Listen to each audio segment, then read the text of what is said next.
There was once a time in history when people deliberately stained their teeth black to appear more wealthy, more refined, more desirable, not because they lacked dental hygiene, but because they were trying to imitate the elite.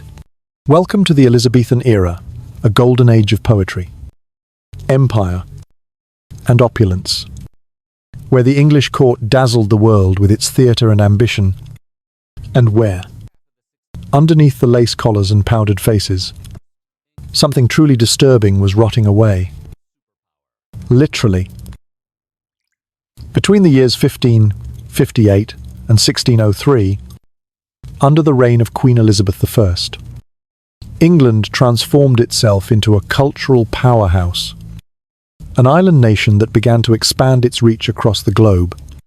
It was an era of exploration and expansion, a time when William Shakespeare was writing lines that would echo across the centuries.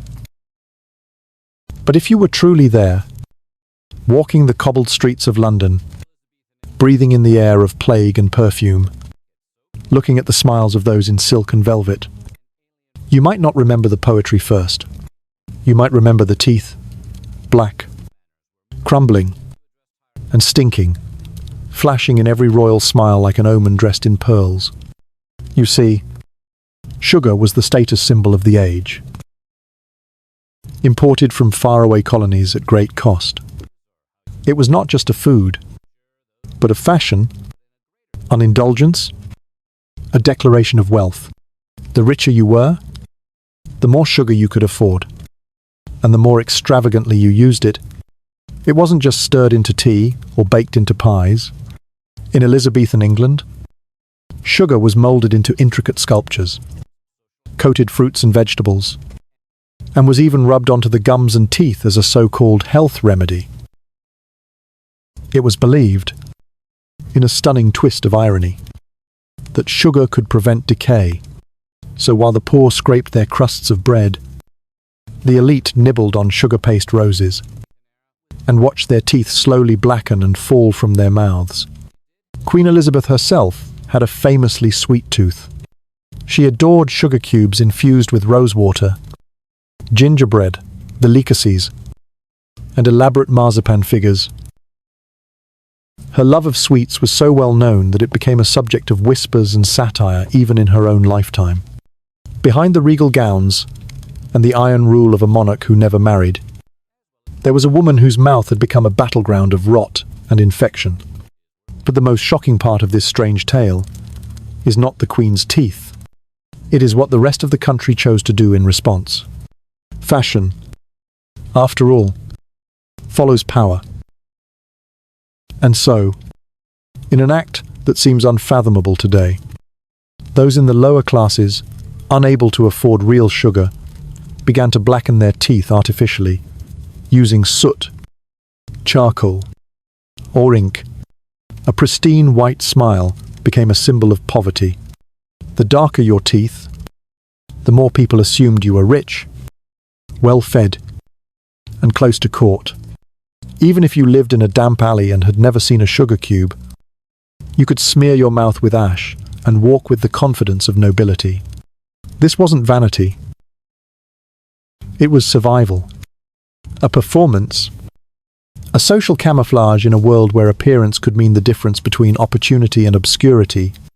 This obsession with sugar and status unfolded in a society that knew almost nothing about modern medicine. Germ theory was non-existent. Microscopes had not yet revealed the teeming invisible world of bacteria. Most ailments were blamed on imbalances of bodily fluids, or humours, or on foul air and bad smells. The idea that sugar could rot your teeth was not just rejected, it was reversed. People believed sugar cured decay, even as their mouths betrayed them. They believed if they rubbed sugar directly on their gums, it would protect them from disease. The agony that followed, the abscesses, the infections, the foul breath, and the eventual loss of teeth was simply endured or blamed on misfortune. By the final decades of the 16th century, a strange equilibrium had been reached. The elite consumed more sugar than ever. The poor stained their mouths to match. Pain was ignored, Suffering was aestheticized. And all the while, a silent epidemic of oral decay spread through the most powerful courts in Europe. It is perhaps one of the greatest ironies of the Elizabethan age that the very substance which symbolized luxury and divine favor was simultaneously destroying the bodies of those who consumed it most. In portraits of Queen Elizabeth, especially those painted later in her life, we often see her lips pressed shut, her jaw tight, her smile carefully composed. The artists, no doubt under pressure from royal command, avoided the reality that behind that expression lay a mouth in ruin. The monarch who built a navy that defeated the Spanish Armada, who navigated treacherous religious politics with steel and cunning, who reigned over a flourishing of art and literature unparalleled in English history, could not escape the quiet, relentless decay within her own body. Today, we laugh at the absurdity. Black teeth as beauty, sugar as medicine. But look again. Consider how many of our own modern habits are driven by status, by illusion, by trends that value appearance over truth. How many substances do we consume, apply, or inject in the name of beauty or wealth? Despite the long-term cost, how many things do we call normal today that future generations will shudder to hear about? The Elizabethan obsession with black teeth is not just a curiosity of history, it is a mirror. And sometimes, when we look closely at the past, we are really looking at our present, stripped of excuses, lit in the cold light of hindsight. So if you ever think that history is boring, or that people in the past were so different from us, remember this: they too were chasing admiration, battling insecurity, and hoping to be seen as valuable, even if it meant smiling through rot. In the grand court of Queen Elizabeth I, beauty was pain, decay was fashion, and sugar was both a crown and a curse. And perhaps, just perhaps, we're not so far from that era after all. Close your eyes for a moment and imagine a banquet in the heart of London. Somewhere around the year 1585, torches flicker against velvet drapes, servants glide in silence, balancing silver trays upon their shoulders. Music whispers beneath the rustle of gowns and the clink of goblets. And in the very centre of it all, dressed in an embroidered gown, glittering with pearls and rubies, sits Queen Elizabeth I, her face painted pale as moonlight, her lips pressed into the faintest smile, and beside her, a platter filled not with meats or fruits, but with intricate sculptures moulded entirely from sugar. White swans with wings outstretched, towers spiraling into impossible shapes, tiny castles with doors carved from hardened syrup, all designed to be admired, devoured, and remembered. For in this age, sugar was not just food. It was art. It was medicine. And above all, it was power. The Elizabethan obsession with sugar was unlike anything the world had seen.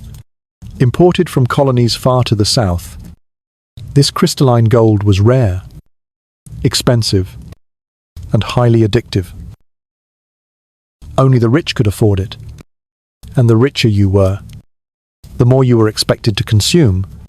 To be seen eating sugar was to be seen participating in the empire's expansion, a living emblem of England's rising might. It became fashionable to lace everything with sweetness, not just desserts, but meats, stews, and even vegetables. Sugar-coated carrots and peas, wrapped itself around roasted fowl, and soaked into bread and cheese. Gingerbread men took on the shapes of famous courtiers and foreign ambassadors, served up as edible satire. Everything became a canvas. And sugar, the brush that painted over reality. But behind the glittering excess, a silent curse was growing. The more sugar people consumed, the more their bodies began to rebel. It started subtly, a twinge in the jaw, a strange taste on the tongue, a tooth that suddenly ached in the cold. But soon, these small discomforts became agonies.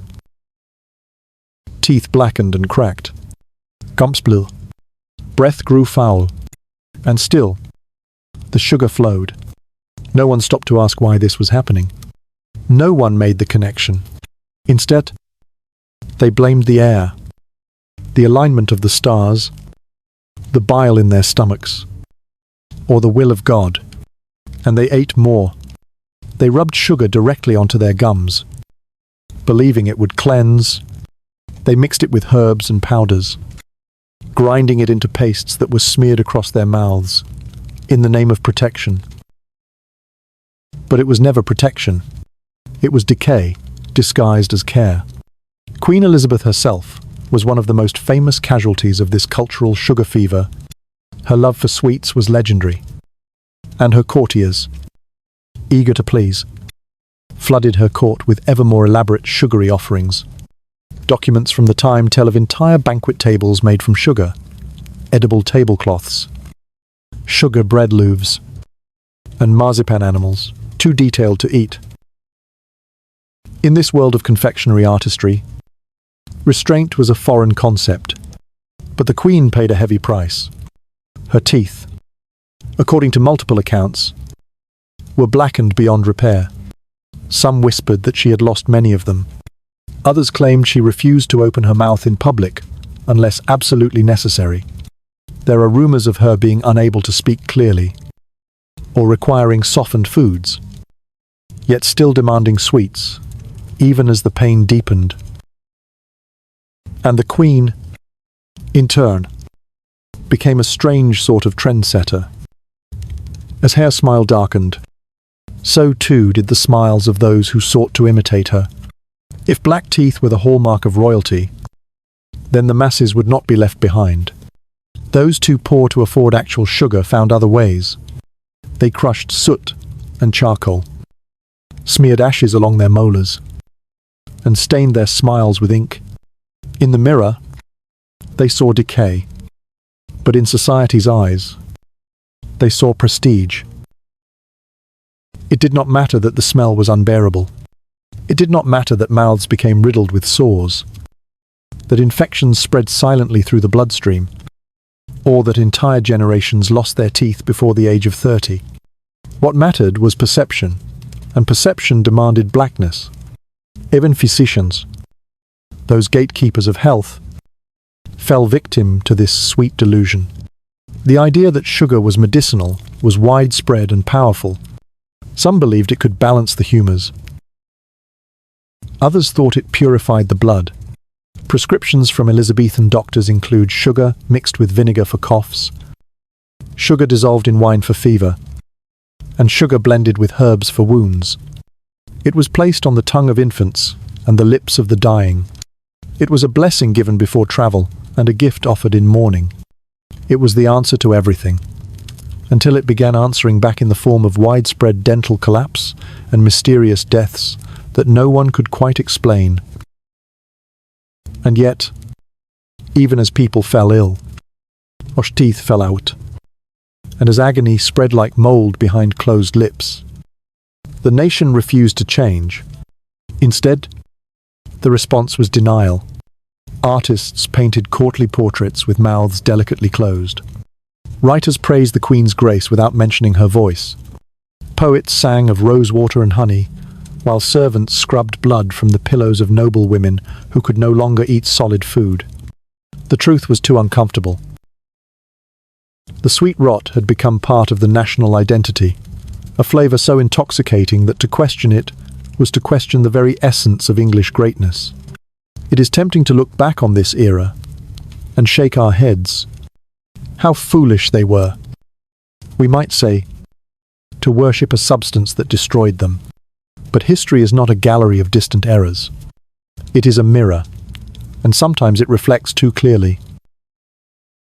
For in every era, there is something sweet that lures us in, something beautiful that poisons us slowly, something admired that eats us from the inside out. Sugar was the siren of the Elizabethans.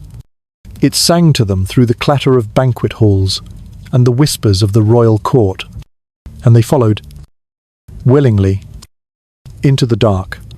By the end of the 16th century, sugar consumption in England had reached unprecedented levels. Imports soared. Recipes grew more elaborate. Even the middle classes began to acquire small quantities, eager to imitate their betters. And with this rise came a hidden epidemic. Historians have noted the increasing presence of dental diseases in the remains of Elizabethan bodies, the skulls bearing silent witness to a nation devoured by its own indulgence. But they were not mourned as victims. They were celebrated as citizens of a rising empire, their decay hidden behind lace and myth. So the next time you reach for something sweet, I think of the Queen, who could no longer smile, of the servants who painted black onto their teeth by candlelight, of the banquet tables that were more trap than feast. Think of the nation that chose sugar over sense, and paid for it with every aching jaw and empty gum. For in that choice lies a warning, not just of what once was, but of what may yet be. And in the silence of that warning, when the lights are low and the echoes of laughter fade, you might hear something else too, the soft crunch of sugar between teeth that can no longer feel. And the ghost of a voice whispering sweeter is not always better. In the stillness of a night lit only by oil lamps, and shrouded in the faint stench of rot and rosemary, a strange figure walked the cobblestone streets of Elizabethan London.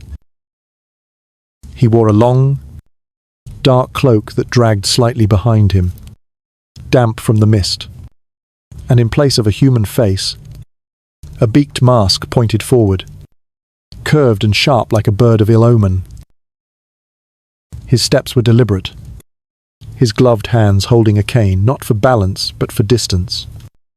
And within the hollow chamber of that mask, that monstrous disguise, was a bouquet of herbs stuffed to the brim lavender, mint, cloves, rose petals, and dried oranges. Anything fragrant enough to battle the invisible poison they believed floated through the air. People whispered as he passed. Some made the sign of the cross. Others turned their eyes away. This was a doctor, or at least the closest thing to one, and in this era, medicine looked more like mourning. The Elizabethan age was not just a time of artistic flourish and imperial pride. It was also an age of disease, where death waited around every corner, hidden in coughs, in damp basements, in rats and refuse and the breath of a stranger. The most feared of all illnesses, the one that haunted the public imagination like a demon in a dream, was the plague. It had come before, many times, but in this particular century, it returned with a vengeance. Entire neighborhoods emptied overnight. Bells tolled, so often they lost their meaning. Doors were painted with marks to warn others to stay away. Bodies were buried hastily. Sometimes, while still warm, the world, already teetering on the edge of mysticism and madness, began to unravel under the weight of panic. But medicine, in those days, was a theatre of guesses. The germ theory of disease, which today we take for granted, was centuries away. No one knew about bacteria, or viruses, or how they moved from one host to another. The idea of contagion existed, but it was not yet married to science. Instead, the most popular belief was the theory of miasma, that foul-smelling air, corrupted by filth and decay, was the true agent of sickness. If something stank, it must be dangerous. If the air was clean, you were safe.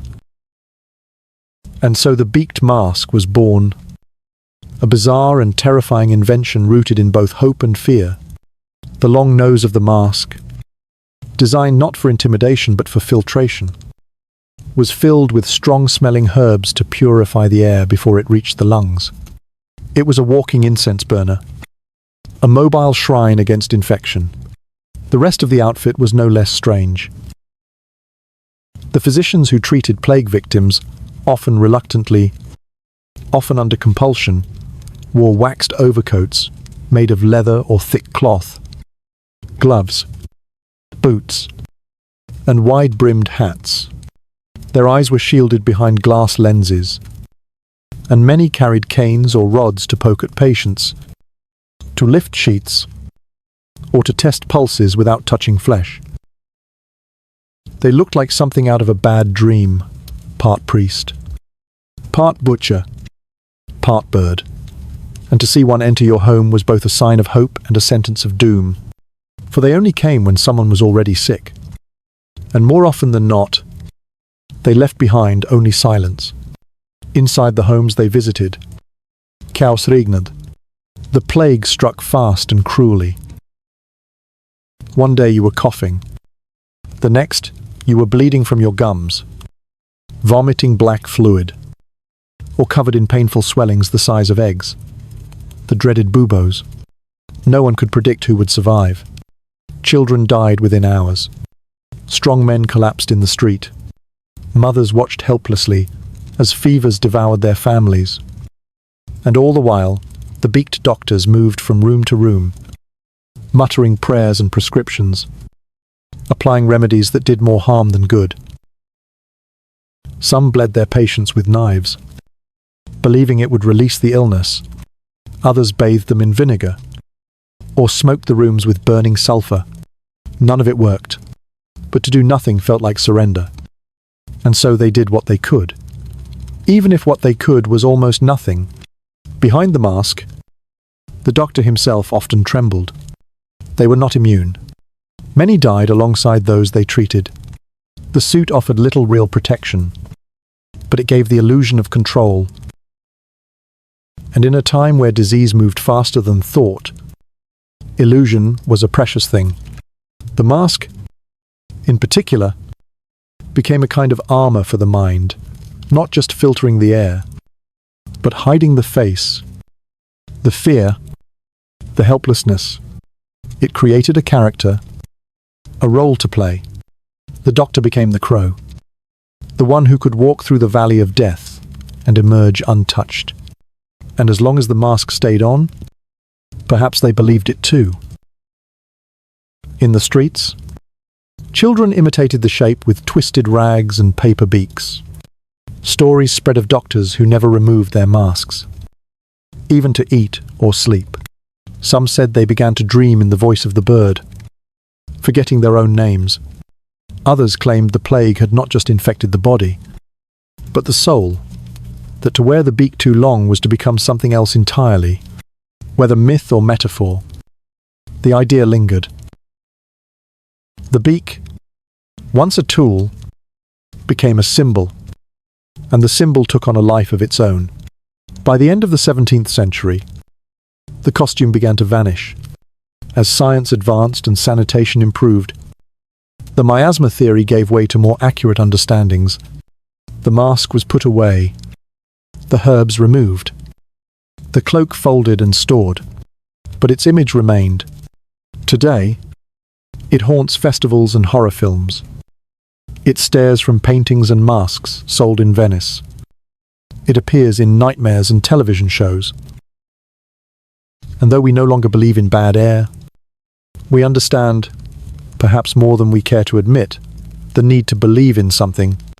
In times of plague, whether in the 16th century or in our own, we still reach for symbols, for rituals, for things that make us feel less helpless, less alone.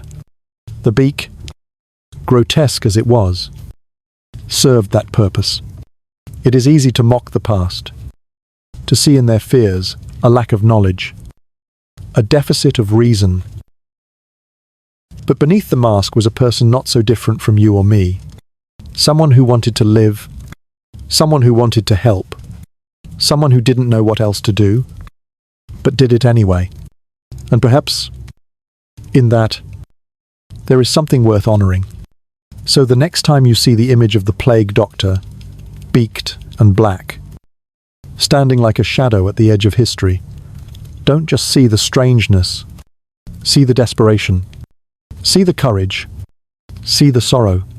For behind that mask was not a monster. It was a human being, trying not to die. In an age where death came quickly and reason came slowly, the line between justice and superstition was as thin as a candle's flame. When a body fell to the floor, lifeless and still, the questions that followed were rarely answered with logic or evidence. Instead, people turned to omens, to whispers, to rituals passed down from frightened ancestors. And sometimes, they turned to the dead themselves.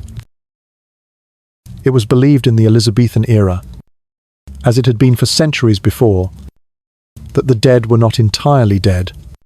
Their souls might linger, their wounds might remember, their blood, though silent and still, might still be capable of speaking. And so when murder was suspected but proof was lacking, the body of the victim was not laid to rest. Instead, it was summoned to participate in its own trial. This ancient ritual had a name: cruentation, a word that even now sounds like something pulled from a forgotten book, dust-covered and wrapped in mystery. It was a form of trial by ordeal. But unlike being dunked in water or forced to walk over hot irons, this trial required no suffering from the accused, only a touch, a moment, a single contact between living and dead. The accused would be led into the chamber where the corpse lay, usually in a church or public square. Crowds gathered in silence. Sometimes the body had been resting for days, already stiff, already beginning to change in ways no one liked to speak of. Its mouth might be sewn shut, its arms crossed, its skin pallor or darkening, depending on the passage of time, but its eyes, or what was left of them, were thought to still see, its ears still hear, its blood still hold memory. The suspect was ordered to place their hand upon the dead, usually on the chest or the wound, sometimes gently, sometimes with pressure. Then, everyone waited. If the corpse bled, even a drop, even a glisten, the accused was guilty. People believed that the body would recognize its killer, that God, in his infinite justice, would force the blood to flow once more. And so, a few drops of old blood seeping through a bandage became a divine verdict. There was no appeal. There was no cross-examination. The corpse had spoken. To us, this sounds like madness, the fever dream of a people not yet touched by science. But in their world, this made sense. Forensics did not exist. Microscopes were centuries away. There were no fingerprints, no blood typing, no DNA. Guilt was a shadow, not a measurement. And fear, as it so often does, filled the spaces where knowledge had not yet grown. It comforted them to believe that the dead would not go unheard. That justice, if it did not come from man, would come from beyond. There are records of cruentation being used in England as late as the end of the 17th century. In one such case, a man accused of murdering his wife was forced to approach her corpse in the presence of judges, clergy, and dozens of witnesses. When her body began to bleed from the nose, gasps filled the room. It did not matter that she had been dead for days. It did not matter that decomposition often caused fluids to rise and burst through the softening tissues. The crowd saw blood, and the crowd believed he was convicted. Even William Shakespeare, ever attuned to the strange dances between truth and theatre, wrote of this phenomenon. In his play Henry VI, he includes the line, "Oh, gentlemen, see dead." Henry's wounds open their congealed mouths and bleed afresh. It was not a metaphor. It was a reflection of what people feared and believed, that wounds could speak, and did. But it was not always a matter of belief. Sometimes it was a matter of need. Authorities desperative for a confession, families aching for closure, and towns gripped by fear would seize upon any sign, any omen, to assign blame. In this way, cruentation became a weapon. It could confirm what the crowd already suspected. It could turn rumors into verdicts. It could silence doubt. And once the crowd had seen the blood, the accused was doomed, whether guilty or not. This practice was not unique to England. In parts of Germany, Scandinavia, and Eastern Europe, similar customs existed. The corpse-touching ritual was sometimes accompanied by oaths, prayers, or even curses. In some regions, it was believed that if the murderer kissed the corpse, their lips would blister. In others, if they stood near the body, their nose would begin to bleed. The details varied, but the core belief remained the same. The dead could accuse, and while this may seem like the darkest kind of superstition, it also reveals something more human, a need for answers, a yearning for justice, a belief that death should not come with silence, that the final word should not belong to the killer. In the absence of tools, people built rituals. In the absence of facts, they turned to the sacred, the symbolic, the spectral. They trusted the dead because the living had so often failed them. But slowly, science began to rise. In the later years of the 17th century, anatomy studies became more common. Doctors began to observe the stages of decomposition, to understand why a body might bleed after death, not because of guilt, but because of gas, or pressure, or gravity. Cruentation, once regarded as divine truth, began to look like theatre, a gruesome performance staged to ease the fears of the living. And yet, the echoes remain. Even now, in the corners of crime law and courtroom legend, we find stories of bodies giving up secrets. We speak of victims haunting their killers, of final wounds revealing hidden truths. There is a part of us that still wants the dead to speak, that wants them to rise from the slab and point a finger, to cry out, to confirm what we cannot know, because justice, in every era, walks a trembling path between fact and faith. So the next time you find yourself reading of some old trial, or standing in a churchyard, or watching a courtroom drama unfold on a glowing screen, remember the dark rooms where corpses once lay in waiting. Remember the crowds holding their breath. Remember the trembling hands of the accused reaching forward, knowing that even a drop, just one, could end them. And remember, too, that for many centuries, this was not horror.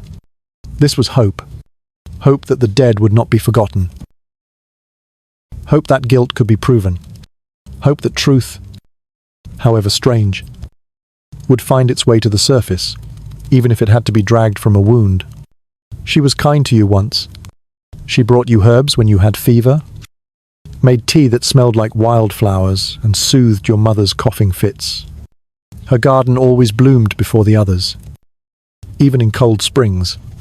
Her cat followed her like a second shadow, and her hands smelled of rosemary and something deeper, something old. You called her auntie, even though you were not related. But then, someone's baby died in the night, and someone else's cow went dry, and the rain did not come when it was supposed to. And just like that, everything changed. And now, the woman who once healed you is standing in the square, ropes around her wrists, while voices that once called her wise now call her something else. Witch. In the Elizabethan age, to be born a woman was already to walk the world on thinner ice. To be born poor added more cracks beneath your feet. But to be a woman who lived alone, who knew the names of plants, who whispered to animals, or simply who aged without becoming someone's wife, that was to walk into suspicion with every step. Witches, they said, lived among us, hiding in plain sight. They looked like neighbors, Like widows, like midwives and mothers, they could curse a field with a glance. They could spoil your milk or twist your bones in your sleep. And though no one could explain exactly how or why, or even what witchcraft truly was, they all agreed on one thing: you could never be too careful. The law in Elizabethan England was a patchwork of fear and control. Queen Elizabeth I, brilliant and pragmatic though she was, passed a Witchcraft Act in the year 1563 that made it a felony to use or even pretend to use magic to cause harm. Before this, witchcraft had often been treated as a religious crime, a heresy. But Elizabeth, ever wary of letting the Church gain too much power in her Protestant England, reclassified it as a criminal offence under common law. This meant it was no longer the clergy who hunted witches, but civil authorities, and it meant trials, executions, and fear could now travel under the flag of order and legality. But the truth was murkier, for although the Queen's law technically required proof and forbade torture, fear does not need permission to grow. In villages and towns across the country, accusations multiplied like storm clouds before a thunderclap. A neighbour who spoke out of turn, a widow who asked for food, a woman whose husband died suddenly. These were all reasons to point a finger. The justice system, such as it was, leaned heavily on rumour and reputation. If one person said they saw you dancing alone in the woods, or muttering over a bowl, or petting a toad that seemed to stare too long, it was enough to raise eyebrows. If 2 people said it, you were in trouble. And if 3 did, well, you had better start praying. Evidence came in strange forms. A mark on the skin, perhaps a mole or a birthmark, could be declared a witch's teat, a place where a familiar spirit suckled. If you had a cat, it might be called your demon companion. If you spoke in your sleep, it could be taken as incantation. If your house did not burn down during a fire that destroyed the homes nearby, it was not seen as luck. It was seen as proof that dark forces protected you. And when a trial began, the line between truth and fantasy dissolved entirely. Sometimes you were asked to recite the Lord's Prayer without stuttering. Sometimes they pricked your skin with needles to see if you felt pain. Sometimes you were watched for hours to see if a spirit would appear near you. And always, there were eyes, watching, waiting, judging, and yet, in comparison to what happened across the sea, England's witch trials were almost merciful. In the American colonies, especially in Salem, Massachusetts, burning was common.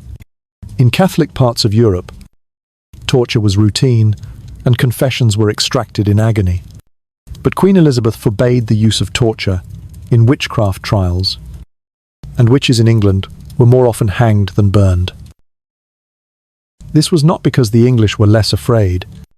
It was because the Queen, whose own mother had been accused of witchcraft before her execution, understood something most rulers did not: that the fire of fear, once lit, burns everything.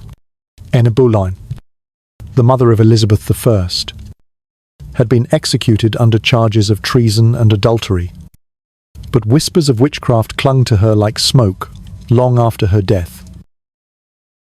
She was said to have had a 6th finger on one hand, a deformity that in the eyes of the court and the church marked her as unnatural, perhaps even unholy. Some said she bewitched King Henry VIII into marrying her. Others said her downfall was the devil's due. And so, the daughter of that accused woman, now crowned queen, grew up under the weight of those suspicions. Perhaps that is why she ruled with both caution and cruelty. She passed strict laws against magic, yet avoided the bloodbaths seen in other nations. She protected her throne, but somewhere deep within her, she may have remembered the cost of an accusation. Still, Laws alone could not stop the tide of superstition. Between the years 1560 and 1600, more than 200 people were tried for witchcraft in England. Most of them women, many of them elderly, and nearly all of them poor. Some confessed willingly. After days of imprisonment and humiliation, others refused until the end, proclaiming innocence from the scaffold. And while some communities saw these trials as cleansing rituals, a way to purge the bad luck or illness that plagued them, others watched with unease, knowing how easily the wheel of accusation could turn, because the truth was, no one was truly safe. Today's accuser could be tomorrow's witch. A woman who testified against her neighbor might find herself named in the next round. Children were questioned. Husbands were forced to choose between loyalty and survival. And always, beneath it all, was the uneasy knowledge that there were no rules, just suspicion, momentum, and the desperate human desire to explain what cannot be explained.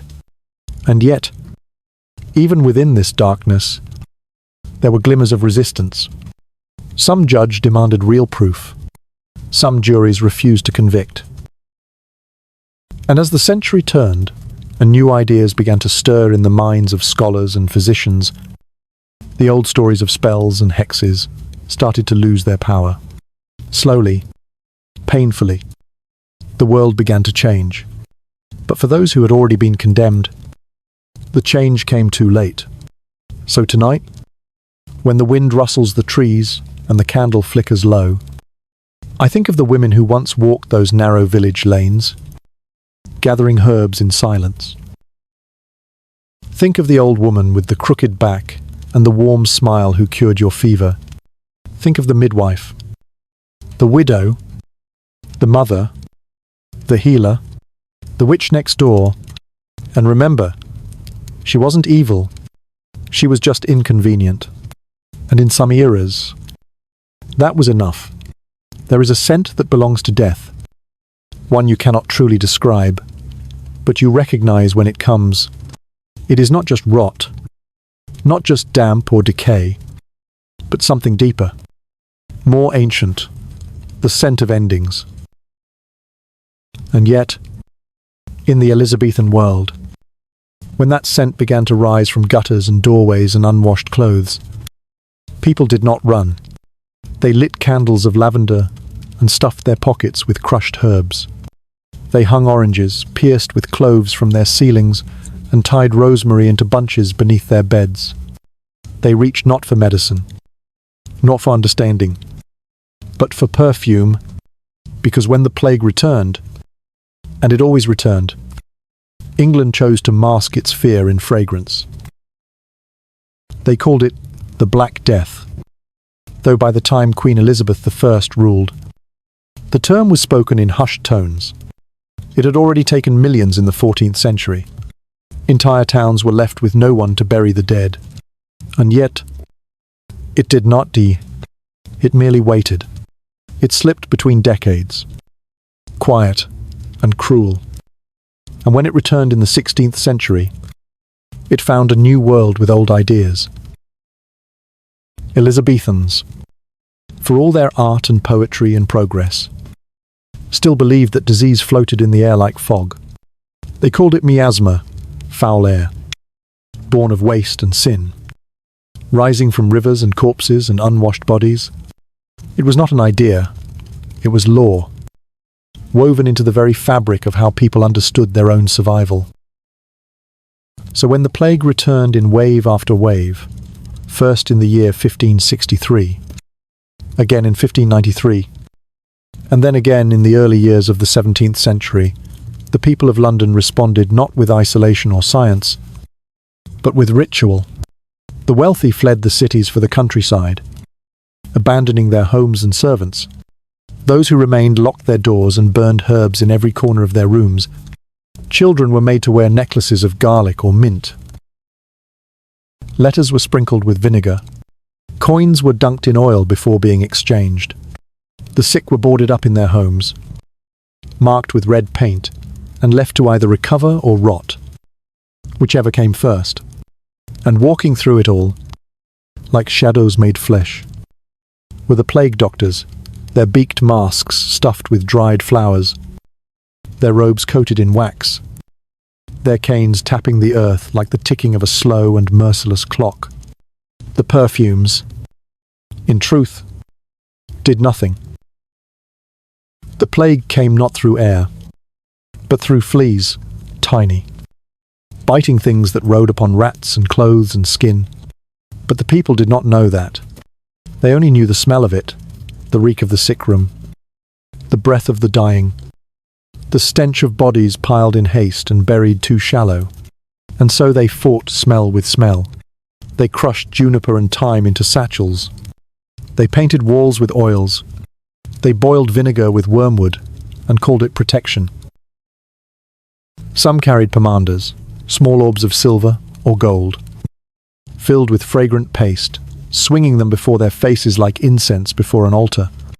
Others burned sandalwood until the smoke thickened the air and choked out the light.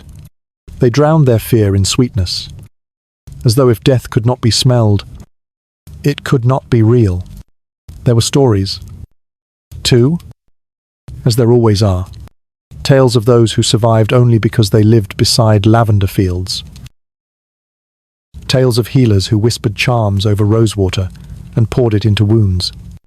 Tales of a child who breathed through a dried orange for 3 nights and woke without a fever.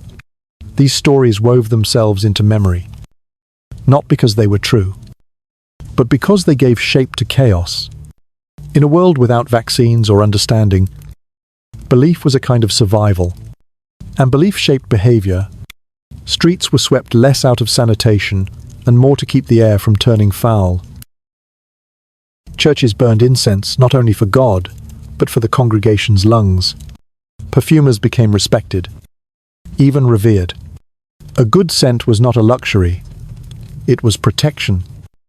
A vard, a shield against the invisible, and yet, beneath all the flowers and oil and smoke, the plague still crept.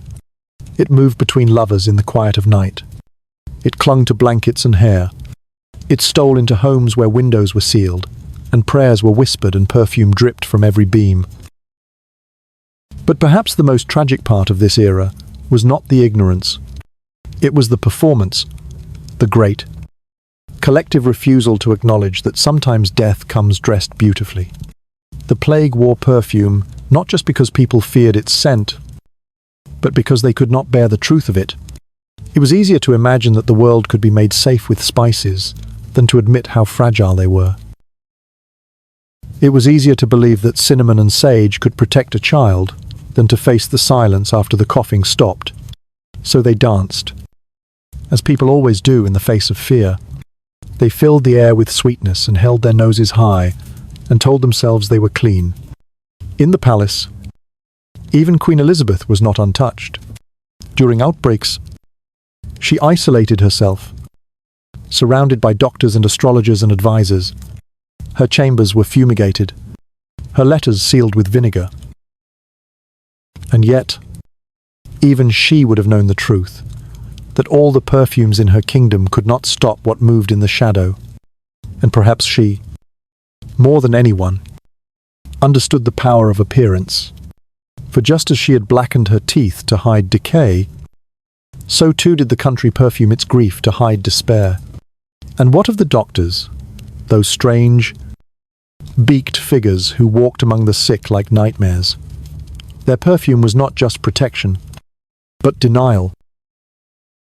They wore their masks like armor, their scents like spellwork.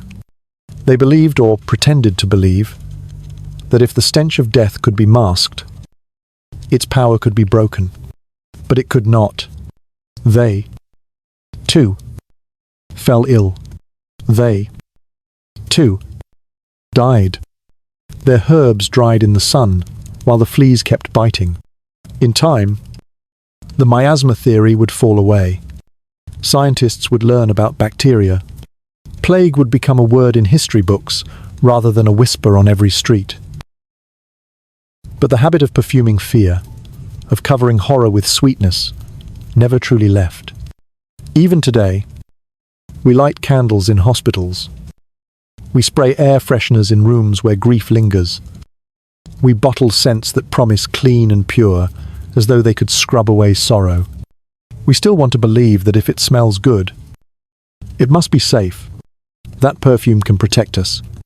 But perfume is not a cure. It is a veil. And the plague, when it came, lifted that veil slowly, strand by scented strand, until all that was left was the breathless silence of a city that had tried to bury its fear in roses. So tonight, when you catch the scent of lavender on your pillow or cloves in your tea, pause for a moment, breathe it in, and remember the time when people believed that smell alone could keep them safe. A time when they fought death not with weapons or wisdom, but with petals and perfume. And sometimes, against all odds, it almost worked. There was a time when beauty meant death in slow motion. In the glittering courts of Elizabethan England, where velvet trailed across polished floors and pearls rested like frost on pale necks, rot had become the highest expression of elegance. To look lovely, in those years, was not to look healthy. It was to look like a marble statue carved by illness, a ghost barely tethered to flesh. The ideal woman was pale, fragile, hollow-cheeked. Her lips bled red like fresh wounds. Her skin shimmered with powders made from white lead and vinegar. Her lashes darkened with soot. Her cheeks flushed with cinnabar mined from poisoned earth. And beneath it all, her organs whispered in protest. But no one listened to the body in that age. They listened only to beauty. In a court where Queen Elizabeth I reigned as both sovereign and symbol, appearances were not mere vanity, they were power. The Queen herself set the standard, not by decree, but by example. Her face, painted a deathly white, had become the canvas upon which a nation modelled itself. The so-called Venetian ceruse, a toxic mixture of white lead and vinegar, was applied daily, cracking like dry clay upon the skin, and slowly leaching life from beneath. The Queen's wigs grew taller as her hair fell out in clumps. Her eyes dimmed as her vision blurred behind painted lashes. But the mask remained, and with it, the illusion. She did not age, she merely transformed, and those who wished to stay in favour transformed with her.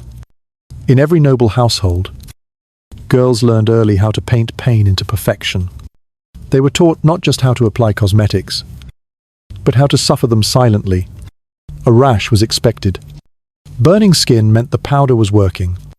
Hair loss was normal. Dizziness was endured. Beauty was not about comfort. It was about conquest. To walk into court with cheeks uncoloured or skin unpainted was to admit weakness. To accept invisibility. It was to surrender. And so, the noble women of England became alchemists of their own undoing. They rubbed mercury into their blemishes. They applied belladonna to their eyes to make the pupils dilate. Ignoring the blurred vision and eventual blindness, they whitened their teeth with nitric acid, even as it stripped enamel and invited rot. They sprinkled crushed beetles on their lips for a deeper red. They swallowed arsenic in tiny doses to keep their complexions pale and their veins near the surface. In mirrors dimmed by candlelight, they saw not sickness, but sophistication. Their reflection confirmed what society demanded: beauty without question, elegance without interruption, decay disguised as desire. But the rot did not stay skin deep. The lead entered their bloodstream, weakening bones, dulling thought, numbing fingertips. The mercury attacked their nerves. The arsenic silenced their stomachs. Some miscarried quietly. Others died early, their bodies folding into themselves like petals at dusk. Physicians diagnosed female weakness, but never mentioned the jars of poison lined along every dressing table. Servants whispered about spirits, but no one removed the powders. And through it all, Queen Elizabeth continued to rise each morning, her ladies-in-waiting spending hours reconstructing her face from fragments of memory and myth. The men, too, were not spared this fashion of slow death. Though less powdered, they were no less imprisoned by appearance. They wore doublets so tight that breathing became a labor. They starched their ruffs into circles so wide they could not turn their heads. They perfumed themselves to drown the stench of unwashed skin, for bathing was feared as dangerous. The opening of pores believed to invite sickness. Hair was curled and oiled, and set beneath hats that baked the scalp. Your Majesty, And in every gesture, I beg your kind indulgence. every glance, Such grovelling. there lingered the tension of being observed. For to be seen was to exist, and to be seen as beautiful was to survive. But the beauty was a lie. Underneath the face paint, the lace, the silks and jewels, the court was crumbling.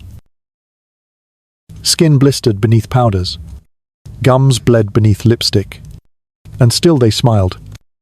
Still they danced. Still they laughed with mouths full of pain. Behind closed doors, they vomited blood. In the stillness of night, they scratched at rashes that refused to heal. Morning brought not relief, but the burden of performance, and performance was everything.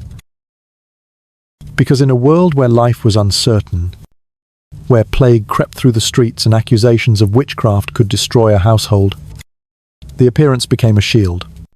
If you looked untouchable, you might be. If you looked perfect, you might be spared. If you looked like the Queen, untarnished, ageless, inhuman, then perhaps you would be allowed to keep your place. And so the rot was accepted, celebrated. Fashion magazines did not exist, but word travelled fast. Noble women copied one another obsessively. Recipes for face paste were passed like secret prayers. A new lip stain could cause a frenzy. If the Queen altered her hairline or changed the angle of her brows, it rippled through the court like thunder. To fall behind the trend was to risk exile. To speak of side effects was treason against the mirror. And as the decades passed, the bodies began to fail. Some died quietly. Others vanished from court, reappearing months later with different faces, different voices, different names. A few went mad, their minds unraveling under the weight of toxins and pressure. But the machine moved on. New faces replaced the old. New girls learned to paint death into beauty. And the cycle spun again. Yet there were those who remembered. Servants who washed blood from linen. Midwives who buried stillborns in the frost. Physicians who saw the patterns, but dared not speak. And in their journals, now yellowed with time, we find the truth beneath the powder. They wrote of sores hidden beneath lace, of women who wept silently as their teeth fell out during dinner, of men who collapsed after years of constriction, their ribs bent inward like cages, of a queen who grew more mask than woman, whose portrait could no longer be painted from life, but only from the imagination of those too afraid to draw the truth. And we remember her now not as she was, but as she wanted to be, unblemished, eternal. And yet, the rot was always there. So tonight, if you stand before your own mirror, if you smooth cream across your skin or line your lips with colour, pause for a moment. Not in guilt, no, never in guilt, but in remembrance. Remember the women who were told they were too much and not enough. The women who died slowly in the name of beauty. The women who could not say no. And the women who did and vanished. And ask yourself, what do we still wear? Even now, that is made of rot. And who told us it was beautiful? Beneath the crown and crimson, behind the heavy doors of palaces, where the air hung thick with incense and old secrets. Even the most powerful monarch in England listened to whispers. She ruled with intellect, with calculation, with fire in her eyes and steel beneath her smile. But Queen Elizabeth I, for all her unmatched brilliance and careful control, was not immune to fear.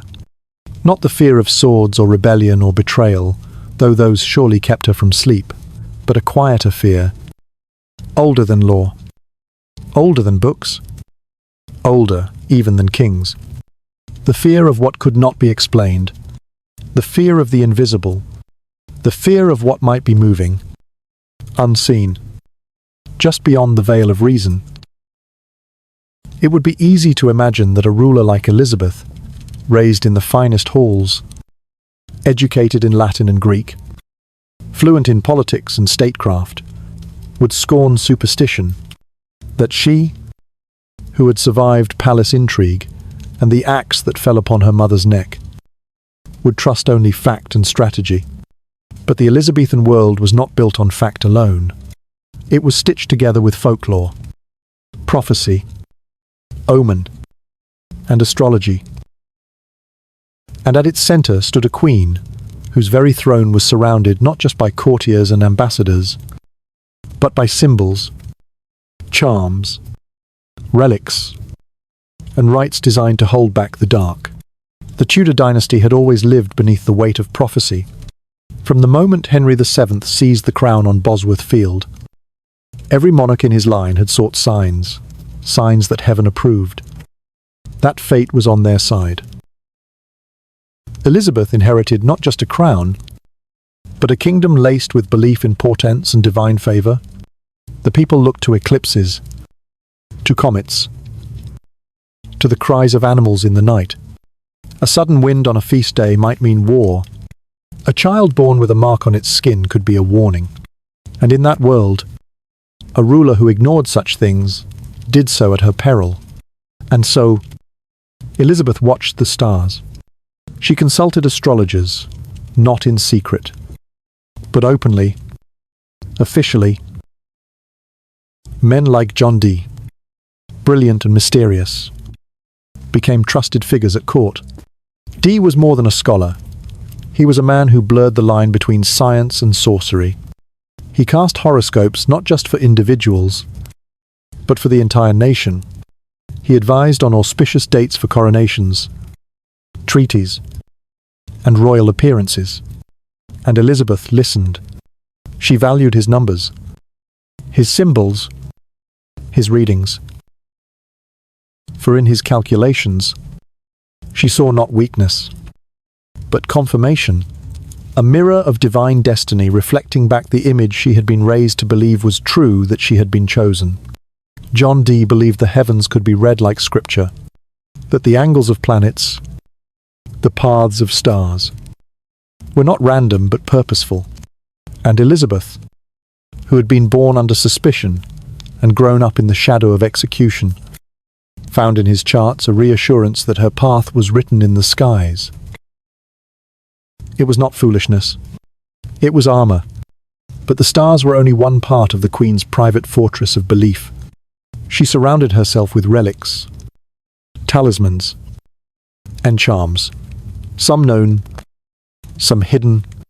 Her clothing was sewn with symbols. Her portraits filled with encoded messages. The pearls she wore were not merely decoration, but markers of chastity and divine favor. The phoenix, the pelican, the sieve, all images she adopted, carried meanings layered in myth and memory. Even her motto, Semper Idem, always the same, whispered stability in a world that changed too quickly. Within her chambers, the Queen is said to have kept small objects gifted by wise women and alchemists. Bottles filled with sweet-smelling herbs, protective stones wrapped in cloth, handwritten verses meant to ward off illness or betrayal. Some she believed in, some she kept because she could not afford not to. For a woman alone on a throne, surrounded by enemies, foreign and domestic, nothing was too small to matter. And though she commanded armies, she also consulted dreams.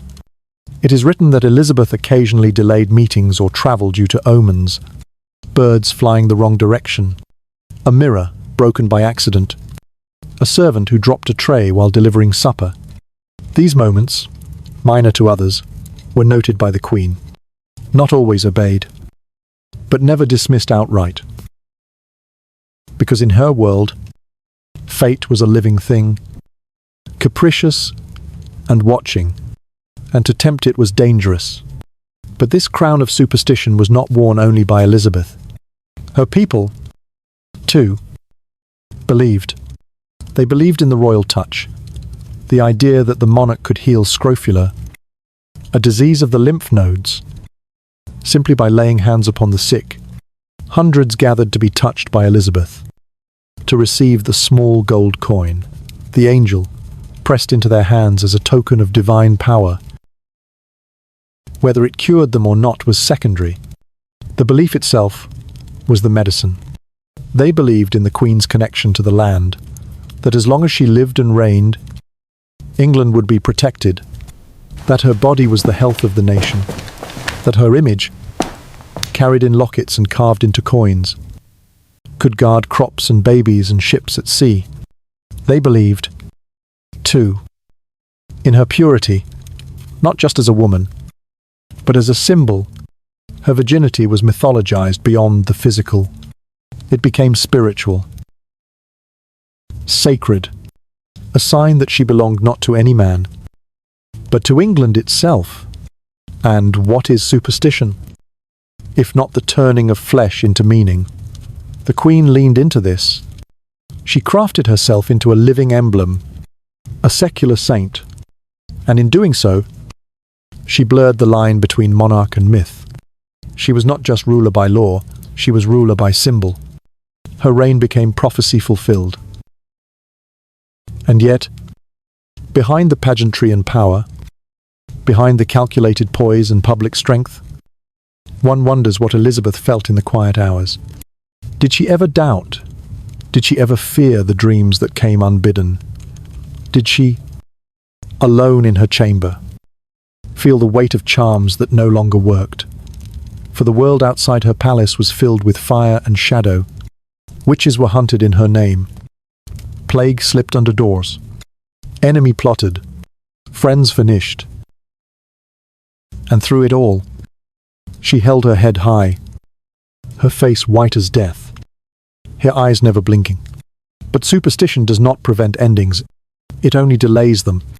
And when Elizabeth finally passed, in her 70th year, still unmarried, still painted, still a queen, the world around her shifted, the stars kept moving, the herbs withered, the talismans were placed in drawers and forgotten, and yet the stories endured, because superstition, unlike truth, does not need evidence.